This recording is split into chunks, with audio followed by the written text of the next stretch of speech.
안녕하세요. 조은의 마음 약국의 조우입니다. 오늘은 오랜만에 게스트를 모셔 통화로 인터뷰하는 시간을 갖도록 하겠습니다. 안녕하세요. 조은의 마음 약국에 인터뷰에 응해주셔서 감사합니다. 당사자이시면서 다양한 활동을 하셨다고 들었는데 간단한 자기소개와 언제 발병하시고 또 어떤 병력이 있으신지 말씀해 주시면 감사하겠습니다. 네, 저는 고1 때 조현병으로 처음 발병을 한 당사자예요. 제 병명은 지금 제가 나이가 54살인데 계속 변화했어요. 그래서 네, 대학교 3학년 때는 조울증이었다고 그랬다가 또 30대 중반에는 제가 생활을 또 잘하고 그러니까 주치의께서 수년 동안 아무 병이 없다고 병원 근처에도 오지 말라고 네, 그렇게 하셨고, 그러다가 제가 또 무슨 스트레스를 되게 많이 받았을 때 다시 재발을 하니까 이제 조울증으로 다시 판명이 됐거든요. 네, 근데 또 이제 뭐 2년 전에 또 스트레스가 막 굉장히 있으면서 다시 또 조현조울로 그렇게 했는데 저의 주된 증상은 조울이에요. 네, 그렇지만 이제 조현병과 관련된 약도 복용하고 있고요. 네. 네. 이렇게 병명이 증상에 따라서 이렇게 변할 수도 있는 거를 저는 처음 듣는데 네. 30대 중반에 수년 동안 아무 병이 없다가 다시 재발이 되었을 때 좀 당황스러웠을 것 같거든요. 그때 네. 혹시 어떤 감정이 드셨는지 여쭤볼 수 있을까요? 완전히 주치의께서 제가 아무 병이 없다고 막 병원 근처도 오지 말라고 했을 때는 정말 날아가는 듯 했어요, 기분이. 네, 그런데 나중에 안 사실은 제가 약을 안 먹고 그때 혼자 막 4시간밖에 안 자고 막 열심히 살았는데도 제가 병이 없어 약을 안 먹던 그 시절에 다른 사람들이 저를 굉장히 완강하고 교만하고 사나워서 대하기가 어려웠다고 해요. 네, 다시 재발한 계기는 경제적인 또 여러 가지 관계 스트레스 이런 것 때문에 네, 그 음악치료 대학원을 그만둘 상태가 되고 다시 조울증 진단을 받고 입원을 하게 된 거예요. 네, 이제 제 인생이 끝났구나 하는 절망감에 정말 견디기 힘들었어요. 네, 그러나 다행히 퇴원 후에 정말 제가 존경하는 목사님과 저의 병을 다 알려도 품어 안아주는 조그만 이제 기장교회를 다니게 되면서 다시 학생들을 가르치며 어느 기간 온전한 회복의 과정을 보내게 됐죠. 네. 예. 그러면 다양한 당사자 활동을 하신 거로 제가 알고 있거든요. 네네. 이 발병 전에는 어떤 분이셨고 또 발병 후에 어떤 과정을 거쳐서 당사자 활동들을 하시게 된지 궁금합니다. 네. 저는 고1 때 처음 발병했을 때 제 발병에 대해서 굉장히 큰 어떤 신앙적 확신을 가졌어요. 네, 원래 이제 엄마가 초등학교 4학년 때부터 중학교 2학년 때 돌아가실 때까지 이제 네, 오랜 직장암 투병을 하고 있을 때 저는 청소 빨래 등을 이렇게 자발적으로 담당하고 공부를 또 워낙 매우 잘했고 많은 장점이 있어 온갖 사람들로부터 칭찬만 받는 아이였는데 네, 그러다가 정신질환을 앓게 되니까 저는 이 정신질환 분야에 하나님께서 저를 크게 쓸 것이라고 네, 일기에 여러 번 쓰고 또 저희 언니들이나 지인들에게도 그렇게 많이 이제 말하고 돌아다녔어요. 네, 그렇지만 주님께서 특별히 제가 뭐 정신과 의사가 된 것도 아니고 본격적으로 정신장애 쓰임을 받게 되기까지는 굉장히 이제 방황과 재발, 갈피를 잡기가 이제 어려웠죠. 네, 그러다가 이제 음악치료 대학원일까 이런 뜻일까 뭐 여러 가지 그러다가 이제 결국은 이제 중간에 생략을 하고요. 제가 너무 말이 많고 내용이 많을까봐 네, 그래서 이제 그 오랜 세월에 그러니까 40대 중반에 네, 그러니까 거의 10년 전이죠. 2011년 이제 한국 정신장애인대 카미를 알게 됐고 그래서 이제 저도 이런 활동을 하게 될지 꿈에도 몰랐는데, 네, 이인 장애인 권리협약 NGO 활동으로 2014년에 제네바에 다녀오고, 그 이후에 방콕회의도 참여하고, 또 2015년에 정신장애인 복지지원법이라는 그 정신장애인의 복지 부분만의 그 법 제정 활동에 1년 동안 당사자로서 참여했어요. 네. 근데 실제 이렇게 수많은 병원 입원 경험들이 이제 인권 일에 큰 자산이 된 것이었는데요. 네. 그런데 이제 굉장히 치명적인 이제 굉장히 고통이 찾아왔는데 2016년 당시에 정신건강복지법을 심하게 반대하다가 네. 조증이 올라오고 NMS라는 희귀성 난치 질환으로 죽기 하루 전날 새로운 약물로 다시 이제 살아나게 됐어요. 네. 그래서 그 이후에는 제가 2016년부터 거의 이제 지금까지 운동 방향을 잃고 이제 우울증으로 시간을 허비하는 와중에 이제 학부는 이제 서울대 역사교육과였지만 이제 그 지역사회 전환시설 막 이음 이런 데서 네. 열악한 상황에서 이제 사이버대학교 사회복지를 충실하게 공부하였고 네. 원래 학부 전공 과목을 되게 어려워하다가 이제 사회복지는 굉장히 적성에 많고 재밌더라고요. 네. 그런데 사실 사람들은 오해하기를 제가 이제 사회복지사가 되려고 공부하나 뭐 이렇게 이제 생각을 하셨을 텐데 네. 저는 좀 인권활동을 좀 더 차분하게 그전처럼 제가 감정적으로 막 조증이 올라오게끔 그렇게는 안 하고 네. 좀 더 인권활동을 차분하고 논리적으로 하고 싶다 그렇게 네. 그런 의도에서 시작했어요. 네. 그러니까 이제 제가 2016년 이후에 이제 또 이제 아까 이제 방황을 하면서 잦은 재발을 했다고 그랬잖아요. 네. 그래갖고 이제 카미 사무국장을 내려놓고 이제 카미 이사로서 이제 현재는 정신장애 인식 개선 운동에 매우 중요하다고 여겨져서 이제 서울 정신건강복지센터에서 이제 그 방송 명칭이 10데시벨이거든요. 네네. 10데시벨 활동을 하고 작년에는 차분하게 동료지원과 과정을 밟았어요. 네네. 그래서 또 서울광역에서 인권강사 교육과정도 밟았고요. 네. 카미에서 이제 수십 번의 강의를 한 바가 있지만 이제 모든 것을 나는 전혀 이제 모른다 이렇게 생각하면서 구구단부터 착실히 하고 싶어서 이제 후배 동료들과 온전히 이제 교육하는 자리가 아니라 교육받는 자리에서 시간을 매우 알차고 충실하게 보냈어요. 네. 그리고 이제 지금 굉장히 제가 이제 이렇게 주택에 참여하고 있는 거는 국립정신건강센터의 소비자 자문운영위원회의 자문위원으로 참여하고 네. 그리고 이번 적합 심사위원회의 위원으로 역할을 담당하고 있어요. 네. 그래서 카미에서는 그전처럼 이렇게 많이 바쁘지 않게 카미 이사로서 저를 필요로 하는 역할을 간혹 그냥 감당하고 있고요. 네. 국제회의나 외부에서 하는 토론회 등 같은 경우에는 유튜브를 통해서 보면서 정신장애 당사자 운동이 어떻게 가고 있고 뭐 이런 걸 이제 관심 가지면서 이제 당사자 운동의 큰 시야와 안목을 제대로 갖추고자 노력하고 있습니다. 네. 너무 예. 그 당사자 활동가로서는 정말 깊은 역사를 갖고 계시고 활발한 활동들을 하셨던 것 같은데 네. 카미 우리가 잘 알고 있는 카미에서도 계셨고 UN 장애인 권리협약 네.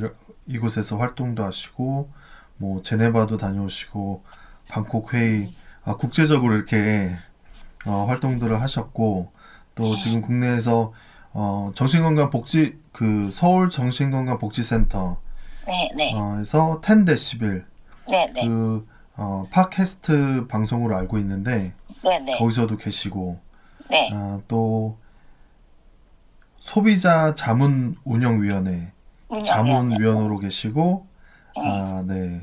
그리고 이번 적합 심사위원회 위원으로 계시고 네.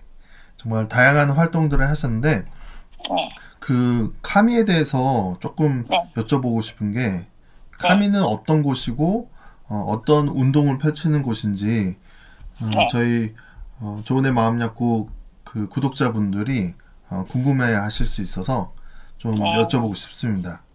네, 한국 정신장애인데 일종 이제 영어로 해서 미국의 나미를 본따서 이제 카미라고 하는데 2010년 5월에 이제 창립이 돼가지고 정신장애에 대한 사회적 편견과 차별을 해소하고 그 더불어가는 사회를 만들기 위해서 그 활동하는 이제 보건복지부의 비영리 단체로 등록된 우리나라 최초의 정신장애 당사자 인권단체예요. 네. 그래서 아까도 제 활동을 보면 다 알 수 있듯이 국제행사나 유엔 장애인 권리협약, 제네바 현지 NGO 민간 보고서 활동, 각종 권익공헌 활동, 차별 철폐를 위한 연대 활동 등 굉장히 여러 방면으로 의미 있게 활동을 했어요. 네. 그래서 카미 단체가 현재 현장에서 당사자 단체로 잘 언급되지 않아서 많은 분들이 이제 알지 못하는 분들이 많이 계시더라고요. 네. 근데 이제 저희 단체 변호사이신 권호영 사무총장님께서 강제 입원 위헌 소송을 제기하셔서 승소를 하셨고요. 네. 특히 유엔 협약 활동으로 우리나라 정신질환자들이 그 단순히 이제 복지를 받는 복지의 수혜자에서 정신장애인도 권리의 주체다라는 어떤 그런 권리의 주체로서의 위상 변화를 가능케 한 게 이제 단체 공헌이죠. 카미의 네. 공헌. 네. 그래서 2년 전부터는 이제 이사들 모두가 그전에는 전문가분들이 좀 많이 계셨는데 이제는 모두 당사자로 이제 이사 구성이 됐고요.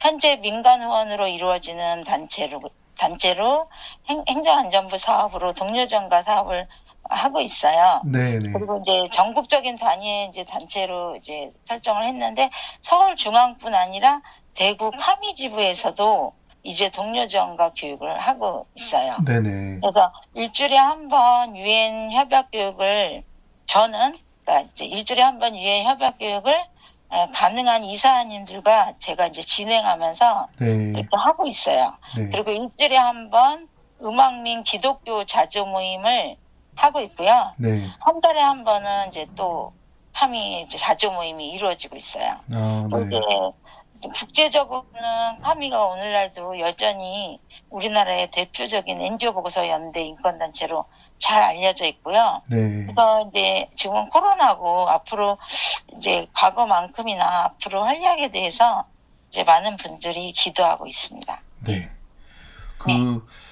저희가 조은의 마음약국에서 많은 방송 또는 인터뷰를 했었는데, 네. 정작 이 정말 중요한 이 정신질환 당사자들의 인권에 대해서는 좀 많이 다루지 못했던 것 같거든요. 네. 그래서 조은의 마음약국 구독자분들이 알았으면 하는 정신질환 당사자들의 인권이 어떤 거가 있을지 좀 말씀해 주시면 감사하겠습니다. 제가 이 질문을 이제 봤을 때, 그 정신질환 당사자들의 인권이라는 게 정말 제대로 있는 것인가라는 그런 이제 의문을 이제 시작했고, 네. 그러면서 제가 이제 결국은 이제 인권을 이제 법으로 살펴볼 수밖에 없었는데요. 네. 일단 제가 이제 제 마음대로 이제 생각하는 것보다는 그 2021년 정신장애 인권 보고서를 앞부분만 좀 참고를 했어요. 네네.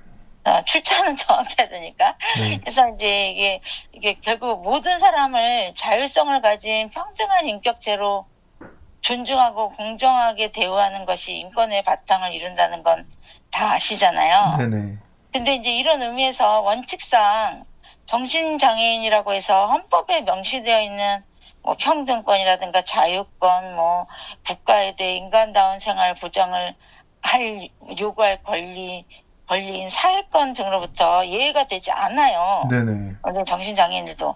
그러나 이제 현행법상 정신장애인은 자타의 위험이 있다는 이유로 12조 신체의 자유, 15조 온갖 직업이 제한돼 있잖아요. 네네. 직업 선택의 자유, 17조 사생활의 비밀과 자유, 이런 건 이제 병원 안에서 많이 네. 먹여지고 있고요. 18조 통신의 자유, 이런 거는 이제 핸드폰도 이제 상실하게 되고, 이렇게 옛날에 좀 많이 더 심했잖아요. 네, 그렇죠. 24조 이제 병원에 있으면 선거도 못하고, 선거권. 네. 제34조 인간다운 생활권 등에서 기본적 제한이 이루어지고 있으며, 인권 침해를 받을 가능성이 매우 높은 가장 열악한 소외 약자가 우리 이제 정신장애인이라고 볼 수 있죠. 네네. 그래서 이 여러 이제 인권 활동 등이 이루어지면서 이러한 기본적 제한을 최소화하기 위한 인권 향상의 노력들이 이제 있어 와서 네. 정신장애 질환 당사자들의 인권이 이제 향상되고 있는 측면이 있어요. 네네. 병원 안에서도 이렇게 전화를 좀 더 그전보다 더 열심히 거는 게 가능하고 뭐 이런 식으로. 네. 그리고 또 이제 가장 대표적인 이제 예가 이제 헌법 제12조 신체의 자유와 관련된 차별 조항이 이제 강제 입원 위헌 소송 등의 노력으로 강제 입원 절차가 좀 더 까다로워진 점이 있어요. 네네. 이건 실제로 강제 입원을 더 강화시켜야 된다 막 그런 지금 막 그런 소리도 있지만 네. 이제 인권적인 면에서 이게 굉장히 중요한 의미를 갖거든요. 네.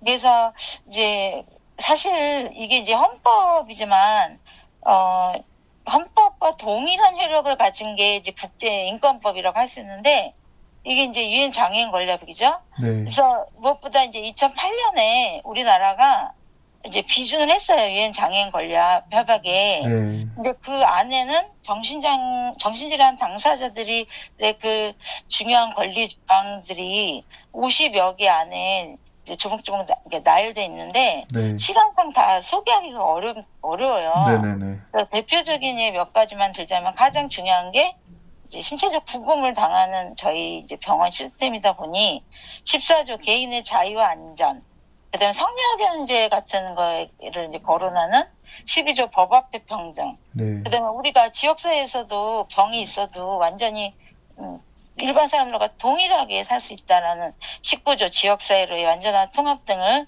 들 수 있겠어요. 네네. 그러니까 이 유엔 장애인 권리법의 정신과 내용에 대해 앞으로 당사자들이 특히나 당사자들과 이제 가족들이 교육 등을 통한 학습과 인권적인 무장이 계속 이루어져야 한다고 봐요. 네. 그래서 이렇죠. 제가 보는 이제 정신질환 당사자들의 인권이 뭐냐 이게 아니고 그냥 얻어지는 것이 아니라 이렇게 끊임없는 법 애도적 인권 활동으로 성취되는 것이다라고 말할 수 있을 것 같아요. 네. 그리고 특히 제가 이제 인권 활동도 했지만 이게 인권과 맞닿아 있는 내용으로서 2019년에 안인득 사건이 있었잖아요. 진주방화 사건. 네. 그리고 이제 또 곧 이어서 임세원 의사 선생님 사건이 있었잖아요. 네네. 그러면서 뉴스에 대거 특필되면서 정신장애인들의 하고 조현병이 있는 사람들이나 정신질환자하고 우리 같은 아파트에 살 수 없어 막 이런 어떤 불안감이 막 조성이 되고 맞아요. 네. 그래갖고 이제 조현병이다 조울증이다 어디다 얘기할 수가 없어요. 네네. 일반. 그래서 정신장애의 편견은 어떤 면에서는 향상된 측면이 있지만 이렇게 편견에 있어서는 10년 전보다 더 심해졌다고 여겨져서 네. 굉장히 저도 이제 절망하고 마음이 아파하면서 이제 10데시벨도 그런 의미에서 들어갔고 네. 당사자들의 편견 개선 활동이 매우 중요하다고 여겨지고 있어요. 네네. 이거는 제가 여건이 안 돼도 정말 평생 하고 싶고 네. 그래서 이러한 좋은의 마음 약국 같은 방송도 정신질환자의 편견을 깨기 위한 매우 의미 있는 활동이라고 여겨져서 네. 제가 이 방송에 적극적으로 녹화하게 된 것입니다. 네. 네. 이렇게 녹화해 주셔서 감사합니다. 네네. 정말 많은 활동을 하셔서 그러신지 말씀도 잘하시고 또 아시는 그래요? 것도 많으시고 하신데 네네. 제가 느끼기에도 네. 제가 입원했을 당시 6년 전, 7년 전 이럴 때인데 네. 그때랑 지금 입원하는 절차가 다르고 굉장히 많이 인권적인 면에서 네. 좋은 변화가 있었다라는 생각이 들거든요. 네네. 근데 이렇게 활동해 주시는 분들의 노력으로 네. 이런 변화가 생겼던 것 같습니다. 네. 예. 아니 저는 부족하고 많은 분들이 애써주셨죠. 네. 네. 그래서 이 자리를 통해서 감사하다는 말씀 드리고 싶고 그 국립정신건강센터에서 소비자 자문 운영회에서 네. 하시는 일과 또 입원 적합 심사위원회 네, 이것에 대해서 잘 모르시는 분들이 많을 것 같아서 네, 네. 예, 여기서는 어떤 일을 하시는지 좀 궁금하거든요. 네. 제가 아까 소비자 개념 뭐 이렇게 여쭤보시면서 조금 네, 언급이 됐지만 다시 조금 이렇게 정식으로 말씀드릴게요. 네, 소비자라는 개념은 제 정신과 의료에서의 치료진들 어떤 종사자들하고는 이제 완전히 반대되는 개념이잖아요. 네네, 그래서 우리는 의료 서비스를 받는 우리 환우분들을 이제 지칭하는데 우리나라에서는 가족들도 이제 포함을 시키더라고요. 네, 이 회의를 가보니까. 네, 그래서 보건복지부와 국립영무센터님이 이제 많이 좋은 걸 이제 시도하시는데 네, 국립정신건강센터가 만든 회의로서 그전에는 막 이게 정신질환자랑 가족들이 그냥 일방적으로 어떤 제도를 이렇게 전문가들이 해놓으면 그냥 그걸 당하는 입장이었잖아요. 네. 예, 좀 그랬는데, 그 예, 우리를 빼고 예, 말하는 거죠. 예, 근데 사실은 이제는 세계가 다 소비자 중심 시대가 되고, 세계가 그렇게 변하고 있거든요. 네, 그래서 이제 일방적으로 이제 공급자 중심의 서비스였다가, 이제는 서비스를 소비하는 의미에서 이제 소비자 개념이 나오게 된 거죠. 네, 이제 의료 서비스를 소비한다는 의미에서. 네, 그래서 이 회의를 통해서 이제 그 가족이나 당사자 이제 대표라고 해야 될까? 전 대변할 수 있는 사람들이 이제 서비스 소비자들의 욕구를 좀 더 잘 반영하라는 취지에서 이제 생긴 지 얼마 안 돼요. 이 회의가 작년 12월부터 시작된 거고 네, 당사자의 욕구 등을 대변하고자 애쓰고 있어요. 근데 네, 이제 제가 이제 본격 활동을 많이 하는 건 아니라서 네, 굉장히 좀 고민이 많아요. 네, 어떻게 하면 더 당사자 욕구를 대변할 수 있는 짤막한 발언이라도 할까. 네, 예. 그리고 예. 소비자 자문위원회는 예, 이렇게 정리해 볼 수 있겠어요. 네. 그리고 네, 그리고 이번 적합 심사위원회에 예, 대해서 이거 이제 너무 기니까 입적심이라고 그러는데 아, 정신건강복지법이 많이 이렇게 개선된 내용들이 많이 들어가 있는데 네, 그 중에서도 이제 당사자 참여라는 의미가 굉장히 큰데, 네, 2017년에 정신건강복지법에서 이제 시작된 걸로, 이제 회의 명칭은 알겠죠. 이제 너무 쉽죠. 입원 적합 심사. 그러니까 그야말로 말 그대로 입원된 분들의 입원이 적합한지, 네, 이런 거를 여부하는 심사하는 회의예요. 네, 네, 근데 그전에는 물론 의사만이 이렇게 딱 의사와 가족들이 시키면은 그걸로 땡이었는데, 네. 이제는 그 적합한지를 더 이제 심사를 하는 거죠.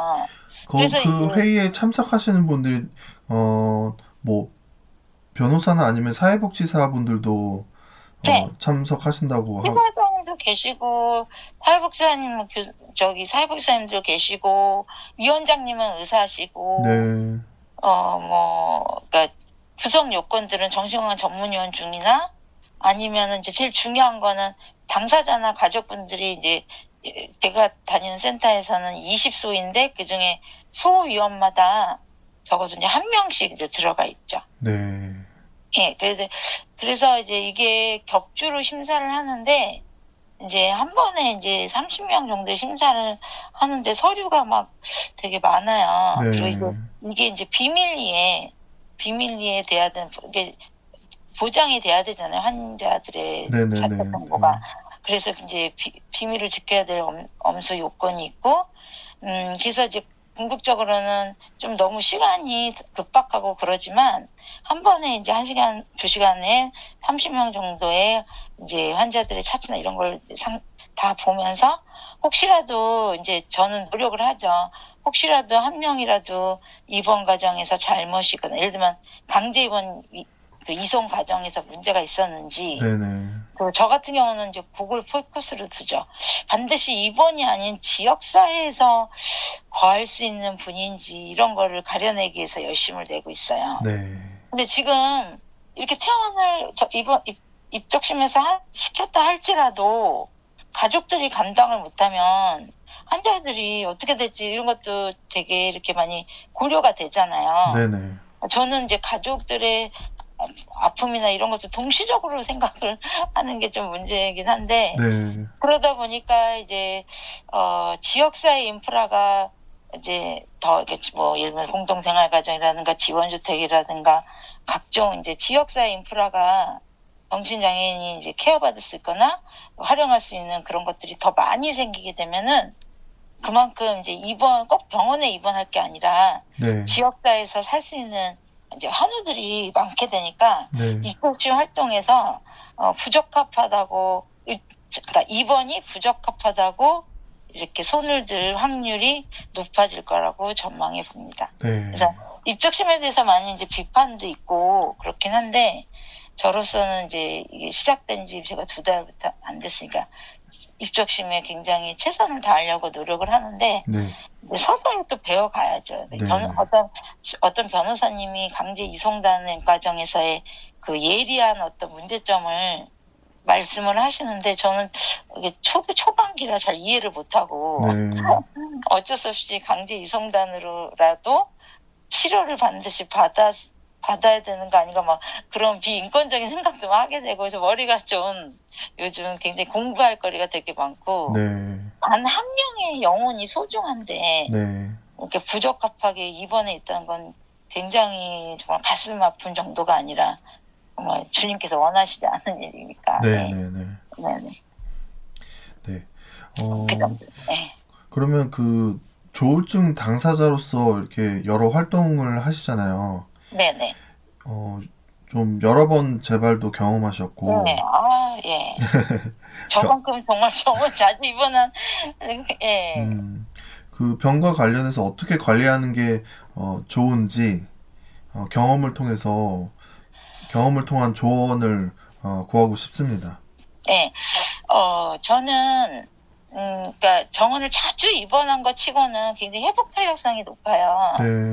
그거는 사람들 다들 기적이라고 얘기를 하더라고요. 제가 2016년에도 NMS에서 죽지 않고 살아남은 것도 기적이고 네. 그렇게 정신병원을 왔다 갔다 했는데도 이렇게 소통이 되는 것도 기적이고. 네. 네. 그런데 이제 제가 이제 이 재발 관리를 저 나름대로 굉장히 열심히 하는데 네. 혹시 도움이 될까 싶어 그래요. 근데 너무 의료적인 방법이라고 누가 비판할지도 모르지만 네. 저는 제 최선을 다하고 있는데 네. 그러니까 저는 조울증 당시에 그러니까 전형적인 조증의 모습을 보이지는 않았어요. 네. 근데 뭐 과도하게 돈을 많이 쓴다거나 사업을 마구 막 비현실적으로 벌인다거나 이런 게 사실 조증 사파잖아요. 네. 그래서 가족들이 굉장히 이제 고통을 받죠. 이런 부분 때문에. 네. 그런데 이제 어떤 병이든 저는 포커스를 수면 관리에 두고 있어요. 네네. 그래가지고 이제 수면 관리가 가장 중요한데, 그러니까 무엇보다 다른 사람들 일어날 때 일어나고 다른 사람들 잘 때 자고 네. 그런 일상생활 규칙을 지키는 게 이제 재발 관리에 되게 중요한 거죠. 네. 갑자기 막 떴다고 나 잠 안 오니까 막 밤새 뭐 해야 돼 막 이렇게 되면은 네. 병이 점점 이제 심해지는 건데 네. 그리고 또 저는 이렇게 혼자 독립생활을 오랫동안 하고 있어요. 네. 근데 이런 경우에 약 등을 복용하려면 일단 정신과 약이 위에 안 좋은 게 아니라고는 의사 선생님들이 말씀하지만 그래도 약물이니까 네. 일단 위장을 장기적으로 우리는 굉장히 관리를 잘해야 돼요. 왜냐면 네. 약물을 계속 먹어야 되기 때문에. 네. 그래서 식사 관리가 이제 중요해서 입원하지 않도록 열심히 이제 먹거리를 준비하고 핸드폰도 이제 무음으로 해놓고 네. 보호자인 가족하고만 통화를 해요. 네. 이게 왜 그러냐면은 평소에 제가 원래 이제 수다스럽고 말도 많고 생각도 많고 조증 때에는 잠을 못 자면서 더욱 두서없는 말이 많아지거든요. 네네. 근데 이제 이때 말을 의도적으로 하지 않으면 네. 적어도 생각의 진전은 다소 막을 수 있잖아요. 네네. 그래서 극도로 이제 말하는 거를 이제 막기 위해서 핸드폰도 거의 꺼놓다시피 하고 이제 보호자인 언니하고만 주로 통화를 한다거나 뭐 이런 식으로 하고요. 예. 그리고 또 무언가를 사고 싶어도 내가 좀 조증으로 올라가고 있지. 그러면서 의도적으로 이제 물건을 구입하지 않아요. 만돈 1,000원짜리도 아니야. 내가 지금 조증 단계니까 뭘 사는 거는 하지 말아야 돼. 네. 이렇게 되고요. 근데 이제 이 조증이라는 게 팍 뜨잖아요. 이게 네네. 막. 그럼에도 조증은 이제 마구마구 올라오죠. 잠은 계속 못 자고. 근데 이때 저는 이제 다행히 병식이 있어요. 네. 이제 오랜 젊은 시절에 이제 병을 왔다 갔다 하니까 병식이 그러니까 있으면 이제 병식이 있으니까 가족들이나 매우 가까운 지인들이 너 좀 뜬 것 같아 뭐 이런 말 하잖아요. 네네. 그러니까 저는 주관적이라 모를 수 있는데 그렇게 말하는 그 가족이나 그 지인들이 말하는 객관적인 자신의 모습을 이제 인정하고 네. 무조건 의사 선생님을 기한이 안 돼도 찾아가요. 근데 그게 이제 병원이 가능할 거예요. 그래서 약을 먼저 세게 타와서 이제 약을 세게 먹어요. 입원을 막기 위해서라면 약을 단기간이라도 많이 먹는 것도 감수를 해야 된다고 이제 저는 보는 거죠. 그래서 약이야 또 나중에 운동이나 그 외의 노력으로 상태 좋아지면 얼마든지 또 줄여지니까요. 그런데 약보다도 더욱 중요한 것은 모든 병이 그렇듯 이제 무엇보다 그러니까 자신의 스트레스 관리인 것 같아요. 그래서 조증은 막 하고 싶은 일이 많아지고 다 될 것 같고 막 이런 생각이 들잖아요. 그거를 모두 절제를 하고 수면을 일단 잡아야 되니까 가능한 한 일정을 줄이고 중단을 시키고 휴식을 취하거나 여건이 안 되면 반드시 해야 할 일정만 해야죠. 그리고 마지막으로 약을 최대한 올리고 위와 같은 조치를 취함에도 수면을 이룰 수 없으면 저는 개인적으로 이거 지금 자원입원에 달리 방법이 없는 경우에만 이제 얘기를 하는 건데 어쩔 수 없이 저는 이제 자원입원이라도 해서 잠을 자야 해요. 그래서 잠을 사나흘만 못 자도 그러니까 5일 막 이렇게 못 자면 저가 혼자 사니까 밥도 해줄 사람 없고 독립적인 일상생활 관리가 안 되고 수면이 안 돼요. 다른 사람에게 이제 수면이 안 되고 이게 증상 나오면 막 실수하잖아요. 다른 사람한테. 실수할 일도 생길 수 있어요. 그래서 심하게 잠 못 자면 막 피해의식, 거의 망상에 가까운 피해의식도 생기기도 하고요. 그래서, 저 같은 경우는 이제 가능한 한 빨리 자원입원을 해서라도 약물 조정이 빨리 되어 숙면을 취하게 되면 제가 자원입원을 한 거니까 는 얼마든지 제가 선택하면 돼요. 예를 들면 저는 제가 번 돈, 알바를 번 돈을 가지고 자원입원을 5일, 7일 이렇게 한 적도 있어요. 그렇게 하고 하지만 입원은 하던 일을 지속시키지 못하는 경우가 많아요. 그리고 또 회복되지 않은 당사자라는 낙인을 찍는 게 우리 사회의 현 인식 수준이에요.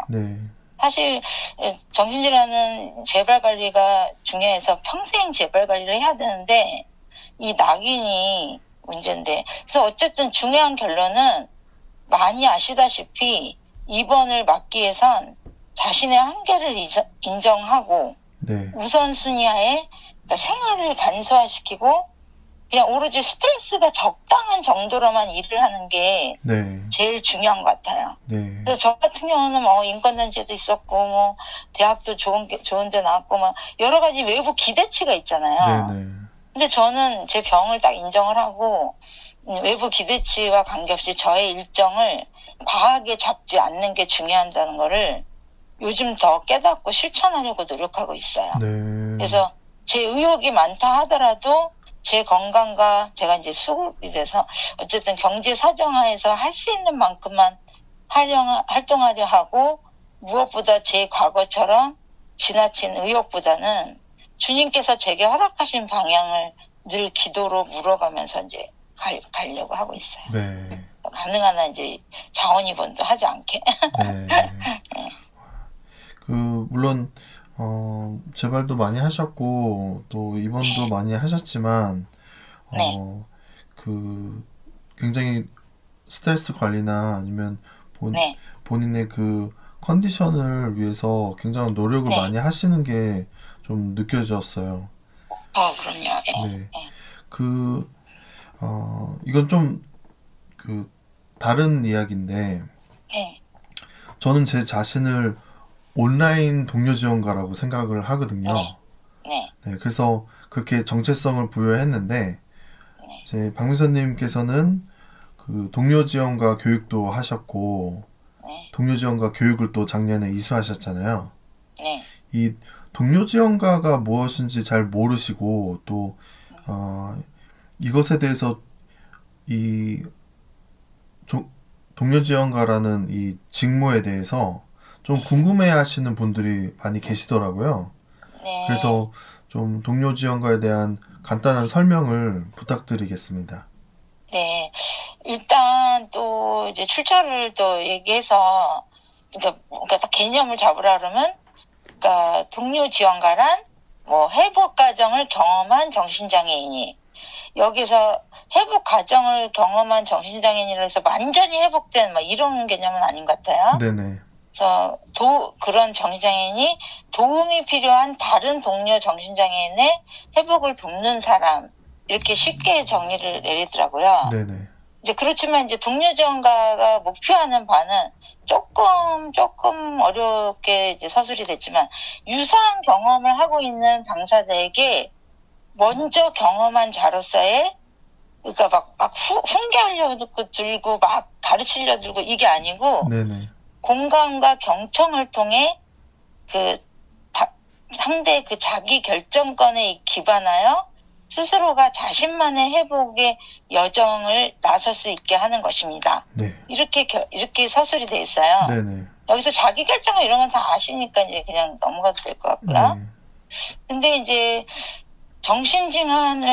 제가 이제 생각한 게 정신질환을 앓게 되어 전혀 삶의 방향을 잡지 못하고 절망 상태에서 병이 악화되어 가는 분들을 네. 공동체로 끌어내는 것, 더 나아가 병에 대한 의미를 부여하게 하고 정신장애이지만 앞으로 살아갈 희망의 삶과 연대를 이루어가는 데 있어 동료지원가의 역할은 매우 크다고 봐요. 네. 그리고 앞으로 이게 굉장히 이제 전망이 좋은 게 네. 이미 서울시에서 네. 2005년? 25년까지인가 500명의 동료지원가를 이제 양성하고 배출하려고 계획한다고 들었어요. 네. 그리고 외국에는 거의 동료지원가가 다 밑바닥에 깔려 있다고 하더라고요. 그러니까요. 확실한 당사자들의 직업군으로서. 예. 그리고 정신건강 사회복지사하고 함께 이렇게 일하는 네. 그런 것이 이제 해외에서는 이미 이루어지고 있다는 거죠. 네. 그리고 근데 이제 다 이제 동료지원가도 어느 기관에서 어떻게 하느냐에 따라 이제 모양새가 다르니까. 예. 네. 근데 어쨌든 그 구체적인 거는 제가 그러니까 이론을 많이 습득했다고 해서 제가 느끼는 한계는 제가 이렇게 그 동료지원가를 예를 들면 동료지원가에 대한 강의를 하고 이런 거는 이론으로 하는 거잖아요. 네네.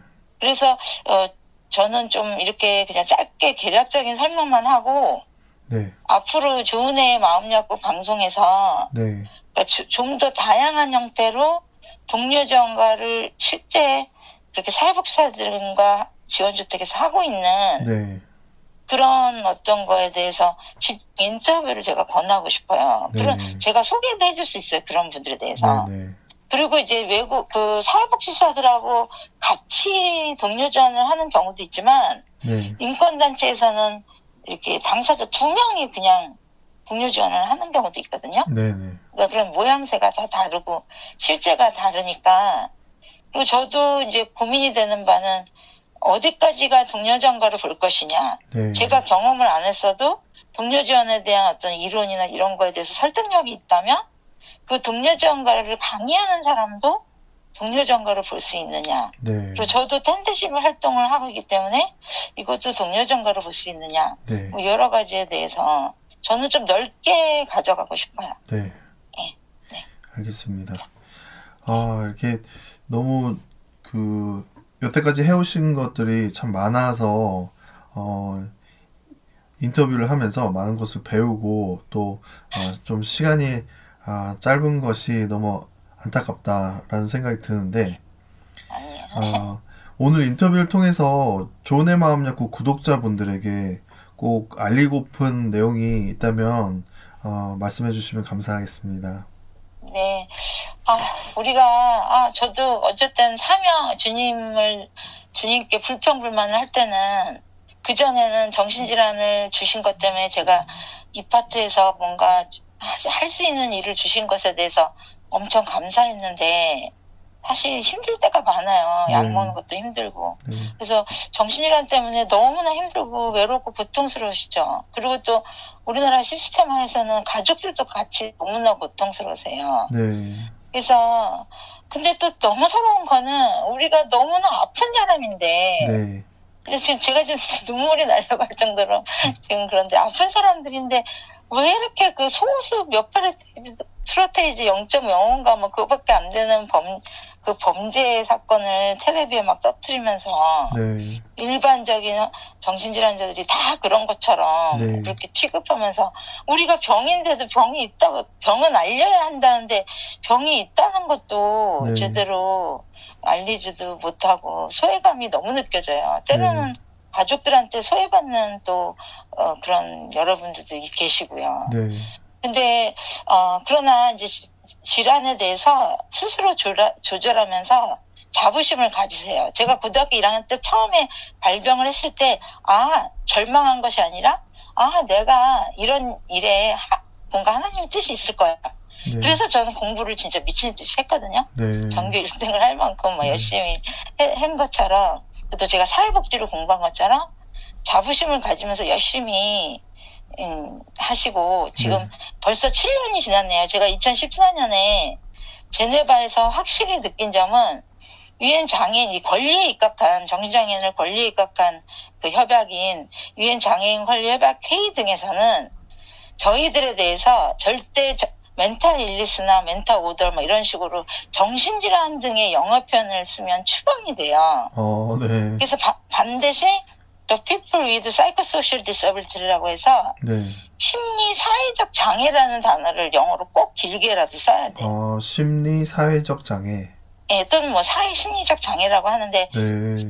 사이코 소셜 거기에 입각하면은 영어 많이 쓰면은 부담스러워할 것 같고 어쨌든 영어가 돼야 이 협약을 아는 건 아니니까요. 네. 그리고 이제 물론 이제 제가 봤을 때 뇌의 문제라든가 약물 복용 등 어떤 의료적 처치가 사회 적응이나 치료 차원에서도 매우 중요해요. 네.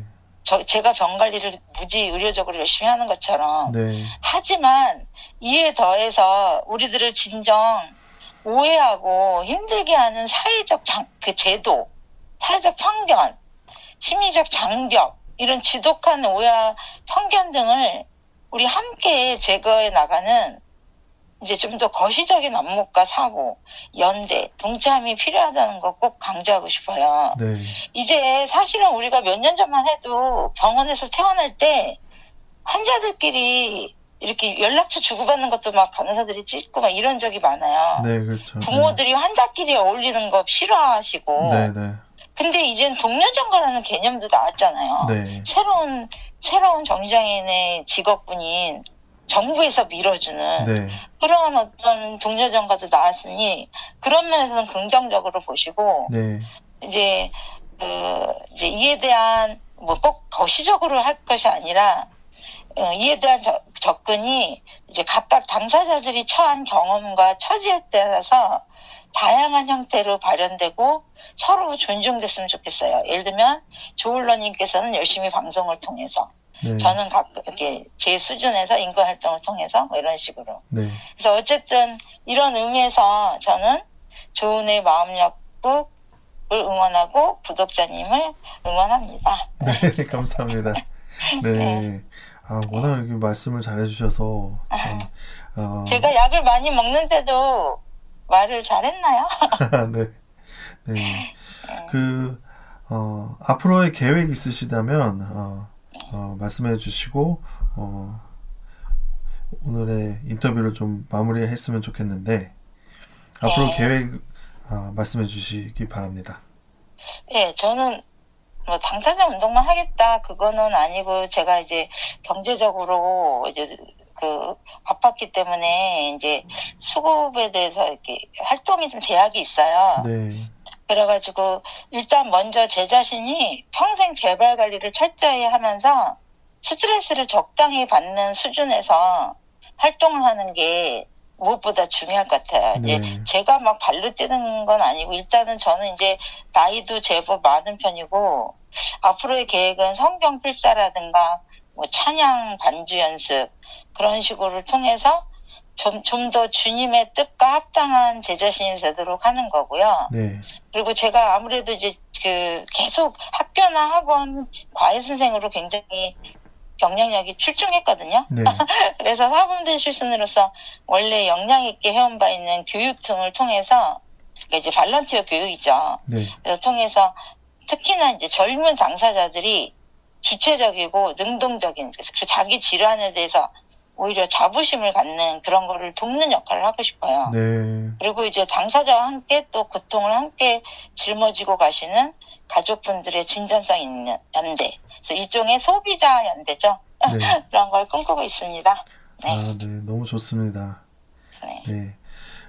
네. 오늘은 다양한 당사자 활동을 해보시고 또 앞으로의 활동도 기대가 되는 박민선님과 대화를 나누는 시간 가졌습니다. 조은의 마음약국 구독자분들께서도 조울증 가운데 애쓰고 계시며 조울증과 상관없는 일이 아닌 당사자만이 할 수 있는 일이 또는 분야가 있다는 것을 아셨으면 좋겠습니다. 예, 오늘 귀한 시간 내어주신 박미선님 참 감사합니다. 네, 저도 조울님께 너무 감사하고 조은의 마음약국에 너무 감사드립니다. 네, 감사합니다. 네. 오늘의 방송 여기서 마무리하겠습니다. 사랑하는 사람이 정신질환을 앓을 때 도움이 되는 방송 조은의 마음약국이었습니다. 감사합니다.